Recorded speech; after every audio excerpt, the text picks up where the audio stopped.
ओम गंगणपतये नमः। इतिहास गवाह है कि जब जब किसी नारी के अधिकारों पर मर्यादा की झूठी बेड़ियां डालने की कोशिश हुई हैं, तब तब इतिहास ने एक नया मोड़ लिया है। लोग कहते हैं यह रुक्मिणी के हरण की कहानी है, पर मैं कहता हूँ यह एक स्त्री के आत्मसम्मान और उसके अपने निर्णय की हुंकार थी। आइए आपको लिए चलते हैं विदर्भ देश, जहाँ रुक्मिणी जी के विवाह की तैयारियां चल रही थीं। चारों तरफ शहनाइयां गूंज रही थीं, पर उन शहनाइयों की तान में छिपा हुआ था राजकुमारी रुक्मिणी जी का दर्द।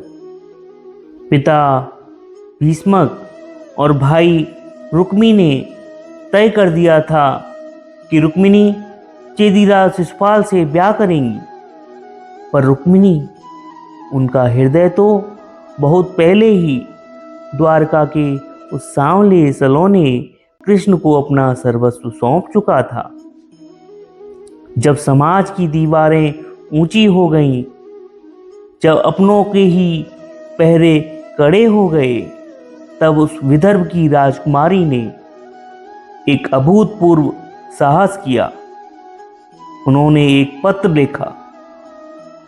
वह महज एक प्रेम पत्र नहीं था, वह तत्कालीन पुरुष प्रधान समाज की छाती पर लिखा गया एक प्रश्न चिन्ह था। हे अच्युत, यदि मैंने सच्चे मन से आपका चिंतन किया है, तो आइए और सिंह की तरह अपना भाग ले जाइए। इस सियार को मेरा स्पर्श न करने दीजिए। द्वारका में जब यह पत्र पहुंचा, तो अंतर्यामी कृष्ण की अधरों पर एक रहस्यमयी मुस्कान तैर गई। बलराम ने देखा तो चौंक कर पूछा, कान्हा, रथ तैयार हो रहा है, कहां का रुख है? कृष्ण ने शांत पर गंभीर और दृढ़ स्वर में कहा, दाऊ, विदर्भ, किसी ने हृदय से पुकारा है, और जो मुझे सच्चे मन से पुकारता है, उसकी रक्षा करना मेरा धर्म है।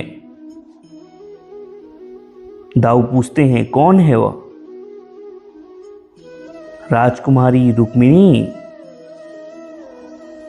मामला गंभीर था। दाऊ ने कहा, मैं चतुरंगिनी सेना तैयार करता हूं। पर कृष्ण, वे तो प्रेम के वश में थे। उन्होंने कहा, सेना पीछे आएगी दाऊ, मैं पहले अकेले जाऊंगा। उधर विदर्भ में शिशुपाल का घमंड सर चढ़कर बोल रहा था। नगाड़े बज रहे थे। रुक्मिणी सज धज कर कुलदेवी के मंदिर की ओर बढ़ी। भाई रुक्मी ने तंज कसा, शिशुपाल द्वार पर खड़ा है बहन। रुक्मिणी ने पलट कर देखा।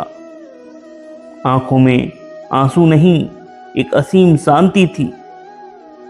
बोली, जानती हूं भैया, पर पहले मुझे उस परमेश्वर के दर्शन करने हैं।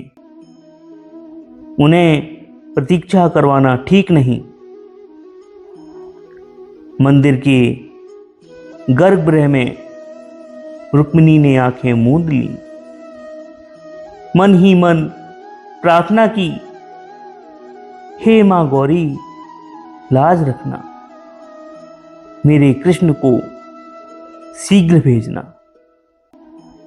और तभी मंदिर के बाहर धूल का गुबार उड़ा, रथ के पहियों की गड़गड़ाहट हुई, रुक्मिणी ने आंखें खोली।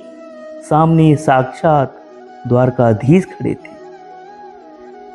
चारों आंखें मिली। समय लगा मानो जैसे ठहर गया।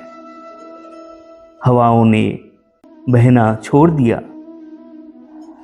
कृष्ण ने हाथ बढ़ाया। रुक्मिणी चलें? रुक्मिणी की आंखों में अविश्वास और कृतज्ञता का मिला-जुला भाव था, क्योंकि रुक्मिणी ने आज से पहले कभी कृष्ण को देखा नहीं था।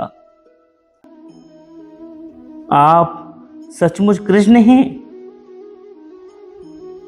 आप सचमुच आ गए? कृष्ण मुस्कुराए और बोले, जहां पुकार सच्ची हो वहां दूरी मायने नहीं रखती। कृष्ण ने रुक्मिणी को रथ पर बिठाया, लगाम थामी और चलने से पहले अपने पांचजन्य शंख का ऐसा शंखनाद किया कि विदर्भ की धरती कांप उठी।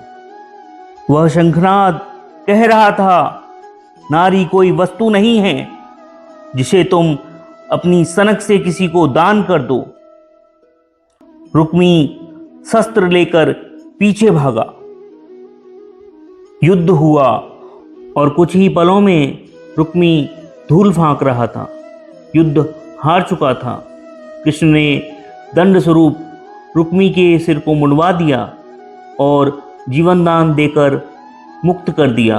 उसी दिन इतिहास ने देखा, एक स्त्री केवल प्रेम नहीं चुन सकती, बल्कि वह चुन सकती है अपना अधिकार, अपना स्वाभिमान और अपना भाग्य स्वयं लिखने का साहस। उसके पश्चात श्री कृष्ण और रुक्मिणी जी द्वारका पहुंचते हैं, जहां वैदिक रीति रिवाजों के अनुसार विधिवत तरीके से विवाह संपन्न होता है। इसी के साथ श्री कृष्ण और रुक्मिणी का यह प्रेम प्रसंग का अध्याय यहाँ पूर्ण हुआ। यह प्रसंग कैसा लगा कृपया कमेंट में बताएं और चैनल को सब्सक्राइब करें, वीडियो को लाइक करें और ज़्यादा से ज़्यादा शेयर करें। धन्यवाद।